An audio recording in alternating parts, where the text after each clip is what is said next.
Queridos irmãos, eu gostaria de convidá-los a abrirem as suas Bíblias em Mateus capítulo 9, e nós vamos ler do versículo 35 ao versículo 38.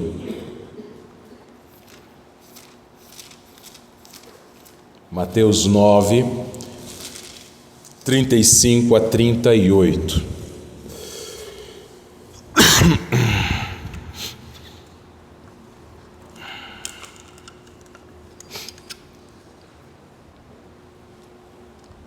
Diz assim a palavra do nosso Deus: E percorria Jesus todas as cidades e povoados, ensinando nas sinagogas, pregando o evangelho do reino e curando toda sorte de doenças e enfermidades. Vendo ele as multidões, compadeceu-se delas, porque estavam aflitas e exaustas, como ovelhas que não têm pastor. E então se dirigiu aos seus discípulos: A seara, na verdade, é grande, mas os trabalhadores são poucos. Rogai, pois, ao Senhor da seara que mande trabalhadores para a sua seara. Como eu já disse, meus irmãos, tanto hoje pela manhã como no início do culto, ontem a Igreja Presbiteriana do Brasil completou 164 anos. E nós comemoramos nesta data, 12 de agosto, porque foi o dia em que o navio Banshee, vindo dos Estados Unidos, chegou até a Baía de Guanabara, no Rio de Janeiro, trazendo o pastor missionário, reverendo Ashbel Green Simonton, para iniciar a evangelização dos brasileiros. Eu falei hoje pela manhã que a Igreja Presbiteriana do Brasil, para a glória do Senhor, é a denominação missionária mais antiga no nosso país. Os nossos irmãos luteranos, eles chegaram cerca de 19 anos antes, eles chegaram na década de 1840. Porém, eles não chegaram com um intuito missionário. Os luteranos, eles chegaram para cuidarem, dar assistência espiritual aos imigrantes alemães lá na região sul. Os presbiterianos foi diferente. Os presbiterianos, eles vieram para evangelizar os brasileiros. E Ashbel Green Simonton, ainda no seminário, ainda cursando o seminário, em 1855, ele, depois de ouvir um sermão pregado por um professor seu, o Dr. Charles Hodge, ele entendeu, Deus estava colocando no coração dele o desejo de partir para a obra missionária. Ele conta isso neste livro aqui, que eu falei hoje de manhã, que todo presbiteriano brasileiro precisa ter e precisa ler. Este é o Diário de Simonton. É um livro facílimo de ler, qualquer criança consegue ler e entender. As pessoas antigas, as pessoas mais das gerações passadas, elas tinham o costume de escrever diários, de registrarem algumas coisas do seu dia a dia. E nesse diário aqui, Simonton registrou do ano de 1852 ao ano de 1866. 52 ele ainda não era convertido, ele se converteu, ele foi para o seminário de Princeton, nos Estados Unidos, e lá ele sentiu o desejo de ir para a obra missionária. No final do seu curso, em novembro de 1858, ele já tinha o desejo, então, desde 55, para ir para missões. Em 1858, então, ele menciona que ele quer ir para o Brasil. E, meus irmãos, há 164 anos atrás, o Brasil era muito mais difícil, especialmente para um imigrante estrangeiro, alguém que vinha de uma terra tão diferente como os Estados Unidos. Mas mesmo assim, meus irmãos, ele desejou vir. Ele escreveu o seguinte depois do sermão que o impactou no dia 14 de outubro de 1855. Hoje ouvi um sermão muito interessante do Dr. Hodge sobre os deveres da igreja na educação. Esse sermão teve o efeito de levar-me a pensar seriamente no trabalho missionário no estrangeiro. Que os pagãos devem ser convertidos a Deus está claramente revelado nas Escrituras, e estou convencido de que este dia se aproxima rapidamente. Eu nunca havia considerado seriamente o dever de trabalhar no estrangeiro, sempre parti do princípio de que minha esfera de trabalho seria em nosso país, os Estados Unidos, tão grandioso e que cresce tanto. Pois agora estou convencido de que devo considerar seriamente essa possibilidade. Se a maioria prefere ficar, não deverá ser meu dever partir? Se a maioria prefere ficar, não será o meu dever partir? E meus irmãos, vejam, a maioria prefere ficar. A maioria dos pastores, quando se formam, eles querem ficar nas suas próprias cidades, ou pelo menos próximo às suas próprias regiões ali. Se Simonton não tivesse pensado, aliás, se Simonton tivesse pensado assim, nós não teríamos Igreja Presbiteriana do Brasil.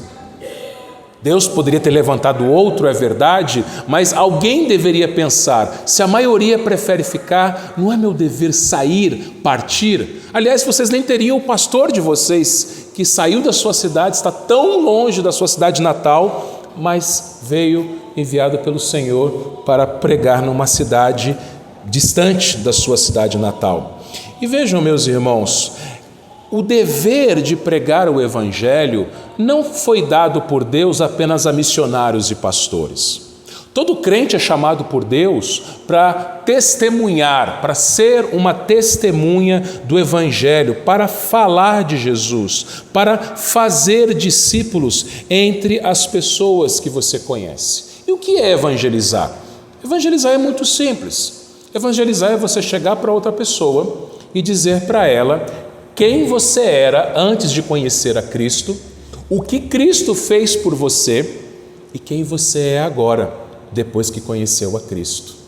Até uma criança consegue fazer isso, né? A gente já contou um exemplo aqui em outra ocasião. E nesse ano, desde o início desse ano, nós temos meditado na série O Discipulado segundo o Evangelho de Mateus. E no seu ministério aqui na terra, Jesus ele fez discípulos, ele chamou pessoas para andarem nos seus passos, para aprenderem com ele, para terem a voz dele, para terem a mente dele, para imitá-lo. E Jesus ficou aqui na terra por pouco tempo. O seu ministério foi curto, apenas 3 anos. E nesses 3 anos intensos, ele mostrou aos seus discípulos que a tarefa da igreja é uma tarefa urgente. Não há tempo a perder. Você sabe que a sua vida e a minha é muito curta aqui na terra. Nós não vamos viver muito tempo. Mesmo que a gente viva 100 anos, isso diante da eternidade é pouco tempo. E diante do pouco tempo que a gente tem, é urgente a obra do Senhor Jesus Cristo, a obra de pregarmos o Evangelho. Jesus sabia muito bem disso e Jesus ele ensinou aos seus discípulos trabalhadores, que é o tema desse nosso sermão. E o versículo 35 diz assim: E percorria Jesus todas as cidades e povoados, ensinando nas sinagogas, pregando o evangelho do reino e curando toda sorte de doenças e enfermidades. Esta é a primeira verdade que podemos depreender deste texto. A primeira verdade que esse texto nos ensina é ação. Guarde essa palavra, ação. Ao assumir a natureza humana, Jesus também assumiu todas as limitações humanas.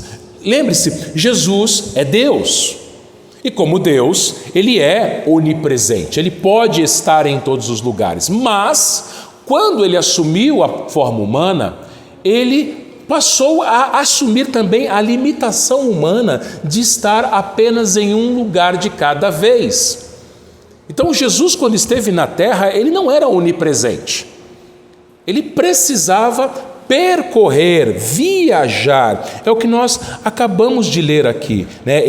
Ele percorria diversos lugares, desenvolvendo o seu ministério.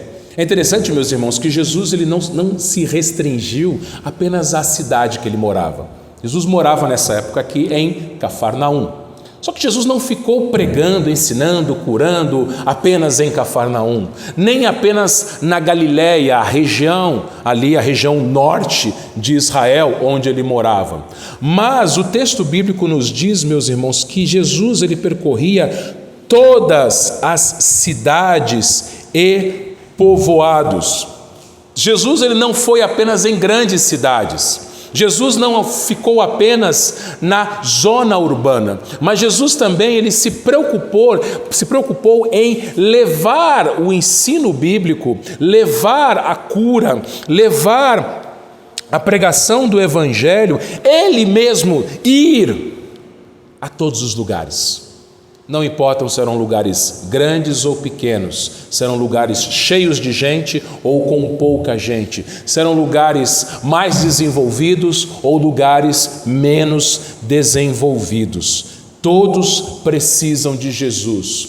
Mesmo a tribo mais isolada, mesmo o povo mais escondido, mesmo o bairro mais carente, mesmo o condomínio mais luxuoso, todos precisam de Jesus.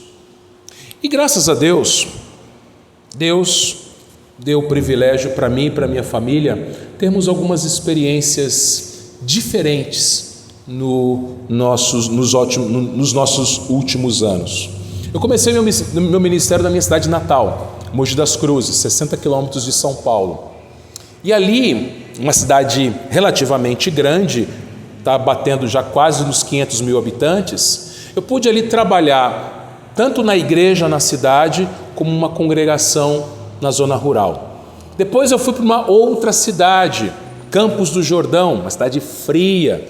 Da mesma forma, trabalhei na cidade, mas também podemos visitar e evangelizar famílias que moravam em sítios lá na Serra da Mantiqueira. Depois de Campos do Jordão, fomos para Taubaté, uma cidade desenvolvida. Lá trabalhamos numa igreja grande, a Igreja Presbiteriana de Taubaté. Trabalhamos em congregações, em bairros difíceis ali também. Depois fomos para Ribeirão Branco. Ribeirão Branco, um lugar esquecido. Com certeza você nunca deve ter ouvido falar. E lá eu tive a oportunidade de pastorear 2 igrejas num lugar rural, carente, cheio de necessidades. E agora em Adamantina, uma cidade quente, muito quente, mas que temos tido o privilégio já há 1 ano e meio, um pouco mais de 1 ano e meio, a servir ao Senhor. Mas vejam, em todos esses lugares que eu falei, cidades maiores ou menores, lugar urbano, lugar rural, lugares mais desenvolvidos, lugares mais carentes, em todos os lugares tem gente. O que torna esses lugares iguais é que eles têm gente. E onde tem gente, tem pecado. E onde tem gente, tem pecado. E onde tem pecado, é necessário Cristo Jesus. E você também convive com pessoas. Você convive com gente de segunda a segunda. Eu ia falar de segunda a sábado, mas domingo também. E você lá no seu trabalho, na sua escola, na sua faculdade, na sua rua, na sua família, com as pessoas com quem você convive, você sabe que essas pessoas, elas também são pecadoras. Essas pessoas, elas também precisam de Jesus. É interessante, meus irmãos, que a igreja está reunida no dia de hoje. Hoje é o dia do Senhor. Esta igreja local está reunida, mas muitas outras igrejas locais, de diversas denominações, em vários lugares do mundo inteiro, no dia de hoje, domingo, estão reunidas. Quando chegar amanhã, segunda-feira, essa igreja ela vai se espalhar. Deus espalha a sua igreja por diversos lugares. E é interessante você pensar uma coisa: por que você trabalha no lugar onde você trabalha? Por que você mora no bairro onde você mora? Por que você estuda na escola, na faculdade onde você estuda? Você já parou a pensar que foi Deus quem te colocou ali? Às vezes, algumas pessoas reclamam do emprego que tem, do seu local de trabalho, reclamam da sua escola, da sua faculdade, da sua sala de aula, do seu bairro, às vezes até da própria família. Mas lembre-se o seguinte: Deus, na sua soberania, coloca ou colocou cada um de nós no lugar certo, no lugar preciso, no lugar exato. Seja uma grande empresa, seja você uma dona de casa, seja numa universidade, seja numa escola primária, onde quer que Deus te colocou, Ele te colocou ali como igreja dele. E onde a igreja dele está, ela precisa ser sal que salga e luz que brilha. Mesmo que você seja o único cristão no seu ambiente de trabalho, mesmo que você seja o único cristão na sua sala de aula, você ali é a igreja do Senhor Jesus Cristo. E sendo a igreja do Senhor Jesus Cristo, você deve fazer a diferença. Uma pitada de sal, você sabe, faz a diferença num prato.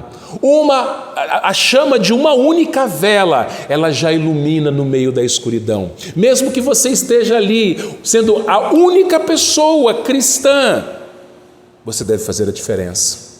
Você deve ser aquela pessoa que leva Cristo às outras pessoas que estão perdidas. Jesus percorria todos os lugares, percorria cidades e povoados, e diz o texto que ele percorria essas cidades e povoados, ensinando nas sinagogas, pregando o evangelho do reino e curando toda a sorte de doenças e enfermidades. Por que Jesus fazia essas coisas? Para mostrar que ele era o Messias esperado. Jesus não era mais um rabino, mais um mestre, mais um profeta. Não, Jesus era aquele que o Antigo Testamento havia prometido. Jesus era aquele de quem Deus falou a Abraão. Jesus era aquele de quem Moisés disse ao povo. Jesus era aquele de quem Davi escreveu, de quem os profetas falaram. Jesus era o cumprimento das promessas. Nós vimos isso lá em Hebreus, quando nós lemos aqui na liturgia. Eles, ano após ano, o povo de Israel, ano após ano, ia até o templo, levava lá o seu animal, o seu cordeiro, entregava para o sacerdote sacrificava aquele cordeiro, e todo ano tinha que repetir aqueles sacrifícios, derramar sangue, aquela coisa toda. Quando Jesus vem, Jesus fala assim: eu vim como cumprimento. João Batista olha para ele, aponta para ele e diz para os outros: eis o Cordeiro de Deus que tira o pecado do mundo. Então tudo que Jesus fez, ele fez para mostrar que ele era o Messias esperado. E Jesus é diferente. Jesus é o único, meus irmãos. Jesus é ímpar, Jesus é incomparável, e Jesus é aquele que vem de encontro à nossa maior necessidade. E sabe qual é a nossa maior necessidade? Vida. Nós precisamos de vida. E nós só temos vida em Cristo Jesus, que morreu pelos nossos pecados. Romanos 3:23, ele diz assim: pois todos pecaram e carecem da glória de Deus. Todos pecaram. Homens, mulheres, adultos, crianças, pobres, ricos, aqueles que moram no campo ou que moram na cidade, todos pecaram e todos carecem de Deus, precisam de Deus. Em povoados ou cidades, por isso que Jesus ia em tudo quanto é tipo de lugar. É atribuída ao matemático francês Blaise Pascal a seguinte frase: há no homem um vazio na forma de Deus. Todos carecem de Deus, por isso todos precisam de Cristo. João 14,6, o Senhor Jesus disse assim: eu sou o caminho e a verdade e a vida, ninguém vem ao Pai senão por mim. Então veja, meu irmão, minha irmã, as pessoas só conseguem ir até Deus através de Jesus. Jesus, ele não precisa da gente, ele não precisa. João Pedro e João Gabriel, se Deus quisesse, ele poderia convertê-los diretamente, sem a ação de nenhum ser humano. Mas Deus usou pessoas na vida de João Pedro, na vida de João Gabriel e na vida de cada um de nós, para nos ensinar a sua palavra, para mostrar Jesus. E veja que privilégio, não é verdade? Deus não precisa de nós, mas Ele nos dá a honra de participarmos do seu reino, de sermos seus mensageiros, de levarmos a sua palavra, a palavra que dá salvação, que dá a paz. Então a primeira ação, ou a primeira verdade, aliás, que nós vimos nesse texto foi a ação de Jesus. Por toda parte, por todos os lugares, mostrando que Ele era o Messias prometido. Mas a ação de Jesus, meus irmãos, ela tinha uma motivação. E qual que foi a motivação de Jesus? Foi a sua compaixão. Essa é a segunda verdade. A primeira, ação. A segunda, compaixão. Versículo 36. Vendo ele as multidões, compadeceu-se delas, porque estavam aflitas e exaustas, como ovelhas que não têm pastor.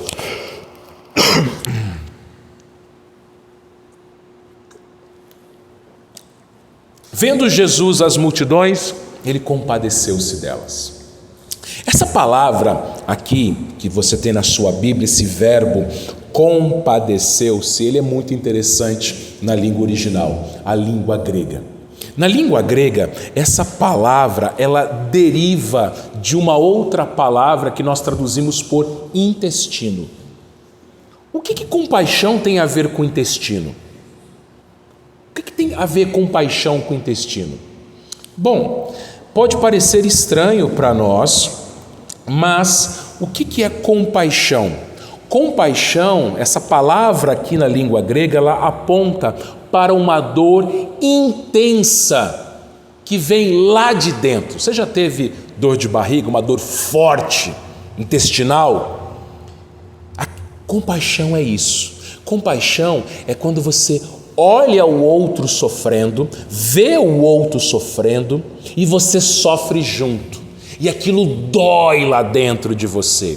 Compaixão não é dó, não tem nada a ver com dó. Compaixão não tem nada a ver com pena. Compaixão é você sofrer junto com o outro. E esse sofrimento ser algo intenso, algo interno, que vem lá de dentro, lá das suas entranhas. E você sofre junto com aquela pessoa que está sofrendo. Jesus, diz o texto, ele vendo as multidões, ele compadeceu-se delas, né? Essa dor interna, ela ocorre quando nós olhamos para o outro. E não é apenas olhar de enxergar com esses olhos aqui, o globo ocular, mas de prestar atenção. Esse outro verbo aqui, né, vendo Jesus as multidões, na língua grega significa prestar atenção, ver claramente, observar. Jesus, ele prestou atenção naquelas pessoas. Ele viu a carência daquelas pessoas. Aquelas pessoas, elas estavam aflitas e exaustas, ou seja, elas não tinham esperanças e estavam cansadas, e eram como ovelhas sem pastor, ou seja, elas estavam sem direção. Uma ovelha, ela precisa do pastor para conduzi-la no caminho certo. A ovelha é um animal quase cego, então ela precisa de alguém para que conduza ela a andar no caminho certo. E quem deveriam ser os pastores dessas pessoas? Os escribas, os fariseus, os mestres judeus. E essas pessoas não estavam cumprindo com o papel deles. E essas pessoas estavam perdidas, sem direção, cansadas e sem esperança. Quantas igrejas, da mesma forma, estão sofrendo nas mãos de maus obreiros? Homens que deveriam pastorear a igreja do Senhor Jesus Cristo, alimentar as ovelhas do Senhor com a sua palavra, curar as suas feridas, visitar, aconselhar, ensinar. Quantas pessoas que você conhece que estão carentes? E eu não estou falando aqui de carência financeira, porque tem gente que tem dinheiro, mas não tem paz, está carente. E ela tenta buscar a satisfação a essa carência em vícios, em compras, em dinheiro, em relacionamentos, no sexo, em redes sociais, em vários lugares. Só que nada satisfaz a carência do ser humano a não ser Jesus Cristo. E você sabe disso. E você conhece pessoas nessa situação. E por isso, você deve se compadecer delas. Não apenas sentir dó daquele seu colega de trabalho que está tendo um problema no casamento, ele chegou para você e contou e pediu oração. Não é interessante isso? A gente falou sobre isso alguns domingos atrás na escola dominical ou numa quinta-feira, não me lembro agora, que é interessante, né? Que às vezes a gente conhece pessoas que não são cristãs, que às vezes até zombam da nossa fé, mas quando o calo aperta, essas mesmas pessoas chegam para a gente e falam assim: ora por mim, ora por mim. Sabe aquele seu parente, aquele seu vizinho, aquele seu colega que até zomba pelo fato de você ser um cristão, mas na hora que dói, ele chega em você e fala assim: ora por mim. Ok, você vai orar, tá certo, mas é muito mais do que isso. É sofrer a dor que ele está sofrendo. Não é dó, não é pena, é você ir até aquela pessoa e mostrar Jesus. E isso não é natural de nós mesmos. Sabe por quê? Porque a gente, o homem natural, ele só pensa no seu próprio umbigo. Ele só se preocupa consigo mesmo. Como que a gente pode ter compaixão? Veja, compaixão, eu vou repetir para você se lembrar, não é dó e nem é pena. Compaixão é uma dor intensa, interna, que você tem pelo sofrimento do outro, pela dor do outro. O homem natural, ele só pensa nele, ele só se preocupa consigo mesmo. Eu falei há 2 meses atrás às mulheres da igreja, né, especialmente as irmãs da SAF, a respeito da falácia da autoestima. Então fala-se muito que as pessoas precisam ter uma alta autoestima, né? Que algumas pessoas têm baixa autoestima e ali ficam deprimidas. Interessante isso. Só que não sei se você já prestou atenção na leitura da sua Bíblia, não existe um versículo sequer dizendo que nós devemos amar a nós mesmos. Já percebeu isso? Não tem nenhum versículo na Bíblia que fala: ame-se a si mesmo, para que assim a sua estima se eleve. Não, pelo contrário, existe um mandamento que diz o seguinte, que nós devemos amar o nosso próximo como a nós mesmos. Ou seja, você já se ama, é natural de você e de mim, nós já nos amamos. Nós já nos amamos, não precisa Deus mandar que a gente ame a si mesmo. Até a pessoa que está deprimida, ela se ama porque ela acha que ela deveria ser tratada melhor pelos outros, então ela se ama. O difícil é amar o próximo. O difícil é se compadecer do próximo, é você sofrer junto com o próximo. Por isso nós precisamos orar a Deus. Senhor, me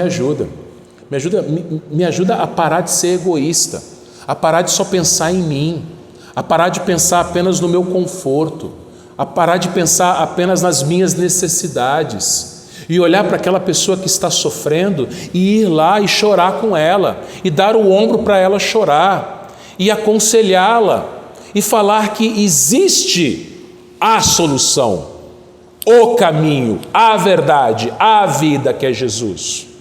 É Jesus quem traz salvação, é Jesus quem cura, é Jesus quem dá a vida. E meus irmãos, como eu disse, nós precisamos sair do nosso orgulho, da nossa letargia e pedimos ao Senhor em oração que nos ensine a sermos compassivos. Houve um movimento na Alemanha no século XVIII, na cidade de Herrnhut, um movimento de oração contínua. 24 horas. Havia lá um grupo de crentes que oravam 24 horas. Então, em cada hora do dia, ou cada meia hora do dia, era um crente que orava. Mesmo de madrugada, tinha sempre alguém ali orando. 24 horas tinha sempre alguém daquela igreja orando. Esse movimento ele durou quase 100 anos e eram chamados de moravianos.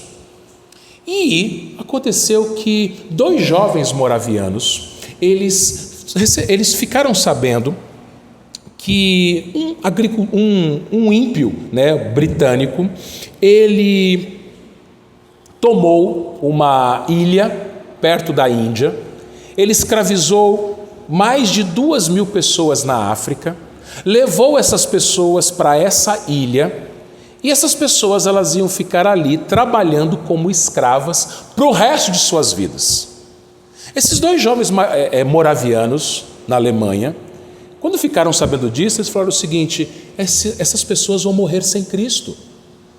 2.000 pessoas isoladas numa ilha e vão morrer lá sem ouvir de Jesus.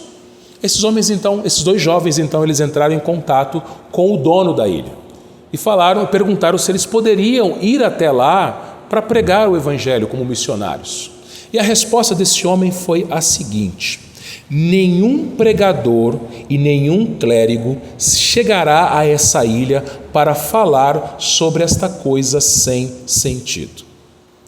Eles voltaram para casa, oraram e fizeram uma nova proposta para o dono da ilha. Eles disseram o seguinte: e se nós formos para a ilha como seus escravos para sempre? Aí o homem falou: tá bom, concordo, mas eu não pago nem mesmo a passagem de vocês, passagem de navio. E o que eles fizeram? O valor da venda deles, eles usaram para comprar a passagem de navio. E aí no porto, lá na Alemanha, quando eles estavam se despedindo de suas famílias, da sua igreja, as pessoas ali em prantos, porque nunca mais veriam novamente aqueles jovens, porque eles seriam escravos naquela ilha pelo resto da vida, eles disseram o seguinte, já no navio, já se afastando do porto, eles disseram o seguinte: que o cordeiro que foi imolado receba a recompensa do seu sofrimento. Isso é compaixão. É você dedicar a sua vida pelo outro, mesmo que o outro seja um desconhecido. Mas não somente dedicar a sua vida pelo outro, mas dedicar a sua vida pelo outro para Cristo, para mostrar Cristo, para falar de Cristo, para testemunhar Cristo. Então, vejam, meus irmãos, não é apenas uma pena, não é apenas dó de pessoas que estão nessa cidade, por exemplo, morrendo sem Cristo, mas é você olhar para aquilo que Jesus fez por você. Ele teve compaixão de você, Ele viu você e eu mortos nos nossos delitos e pecados, Ele viu que a gente não tinha condição nenhuma de sair da morte, de ser salvo, de salvar-se a si mesmo. Não havia nenhuma condição. Então Ele veio a esse mundo, Ele morreu numa cruz no nosso lugar, Ele enviou o seu Espírito, Ele e o Pai enviaram o seu Espírito, e um dia esse Espírito, assim como convenceu do pecado, da justiça e do juízo ao João Gabriel, ao João Pedro e a cada um de nós, é o mesmo Espírito que pode transformar as vidas lá fora, vidas que a gente conhece. Ele não precisa da gente, lembra? Mas Ele nos dá a honra, o privilégio de sermos a sua voz lá fora, a falarmos a essas pessoas carentes de Jesus, que Jesus é o caminho, é a verdade, é a vida. Jesus salva, Jesus perdoa pecados. Segunda verdade é a compaixão, meus irmãos. A terceira verdade é a oração. Versículo 37 diz assim: então se dirigiu aos seus discípulos: a seara, na verdade, é grande, mas os trabalhadores são poucos. 38. Rogai, pois, ao Senhor da seara que mande trabalhadores para a sua seara. Bom, Jesus então, ele estava lá com as multidões, pregando, ensinando, curando. Ele olhou para as multidões, ele viu as multidões, ele prestou atenção nas multidões, ele se compadeceu das multidões, ele sentiu a dor daquelas pessoas. Aí ele virou para os discípulos. É interessante, ele não precisava fazer isso, lembra? Ele não precisa da gente, mas ele virou para os discípulos, ele se voltou aos seus discípulos, ele dirigiu aos seus discípulos e ele disse uma coisa intrigante. A seara, na verdade, é grande, mas os trabalhadores são poucos. Em primeiro lugar, Jesus mostrou aos seus discípulos qual o motivo da oração. Por que eles devem orar? Eles devem orar porque a seara é grande e os trabalhadores são poucos. Por que os trabalhadores são poucos? Você já leu esse versículo aqui? Você já se perguntou por que os trabalhadores são poucos? Por que os trabalhadores são poucos? Né? E a resposta, aliás, talvez você também tenha uma outra pergunta que seja a seguinte: você que é ativo na igreja, por que tão poucos crentes se envolvem na igreja? A maioria fica no banco. São poucos os que se envolvem. São poucos aqueles que servem. E eu, como pastor, há quase 15 anos de ordenado, eu já percebi isso em todas as igrejas. Aquela pessoa que menos tem tempo, se você falar com ela, olha, você pode me ajudar a fazer isso? Ela vai arrumar um tempo e ela vai te ajudar. E às vezes outras pessoas, a maioria na verdade, que tem tempo, sempre vai falar, eu não posso, aquilo outro eu não posso, nunca pode. São poucos trabalhadores. Segundo Reis 6 e 7, tem uma história que não sei se você já deve ter lido ou ouvido essa história. É uma história que conta que o rei da Síria, ele decidiu entrar em guerra contra Israel. E a estratégia dele foi a seguinte: sitiar a capital, Samaria. As cidades naquela época elas eram muradas. Então os soldados sírios eles cercaram Samaria e com isso ninguém entrava, ninguém saía. Com o passar do tempo começou a ter fome na cidade. Por quê? Porque não entrava mais comida, não entrava mais suprimento na cidade. E houve uma fome muito intensa. Essa fome era tão intensa que as pessoas, está lá no texto de 2 Reis 6 e 7, que as pessoas pagavam muito caro para comprar uma cabeça de jumento. Você já comeu uma cabeça de jumento? Sabe o que é pior do que cabeça de jumento?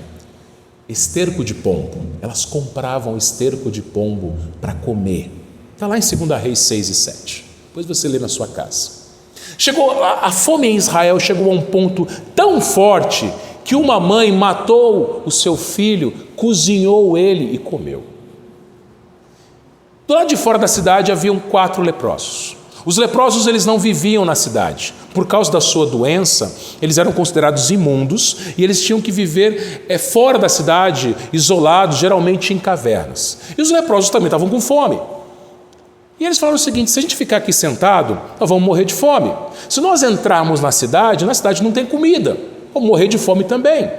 Vamos fazer o seguinte: vamos até o acampamento dos sírios. Pode ser que a gente chegando lá, eles nos deem comida.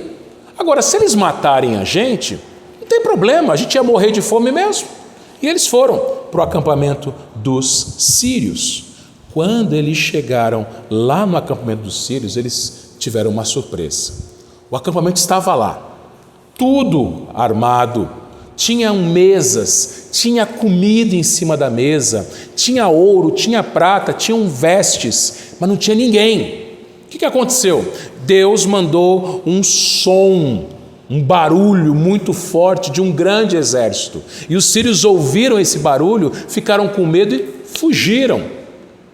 Quando os leprosos chegaram naquele lugar lá e viram aquela quantidade de comida, eles comeram, eles se fartaram, eles pegaram ouro, prata, roupas, pegaram para si e eles falaram: hoje é o nosso dia.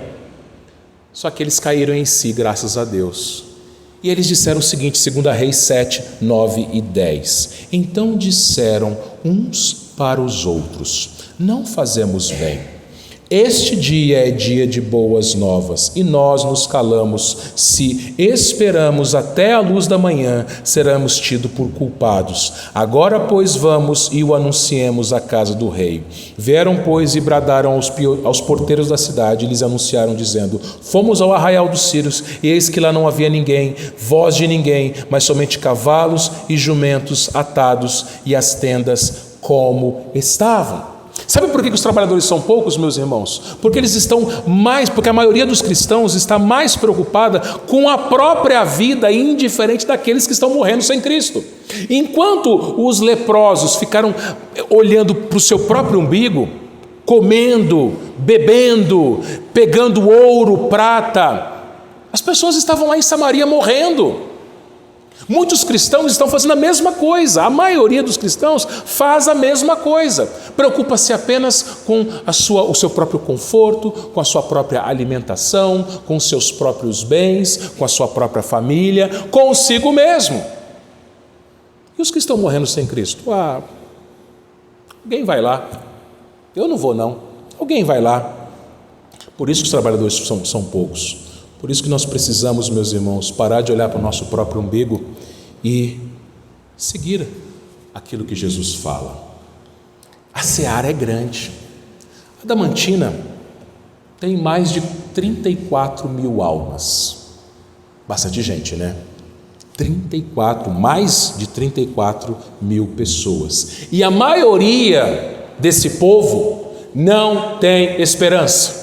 Você vai trabalhar amanhã com pessoas que vão reclamar porque o domingo acabou, porque o final de semana acabou e a segunda-feira tem que trabalhar de novo.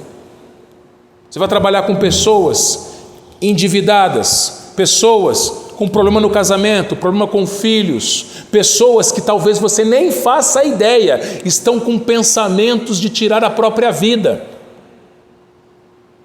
Às vezes você nem faz ideia, mas às vezes o seu colega de trabalho, ele está pensando em tirar a própria vida dele. Ele está do seu lado ali, todo dia. Por isso, meus irmãos, a gente tem que fazer como aqueles leprosos fizeram. Hoje é dia de boas novas. Nós recebemos o alimento, nós recebemos a palavra, nós recebemos Cristo.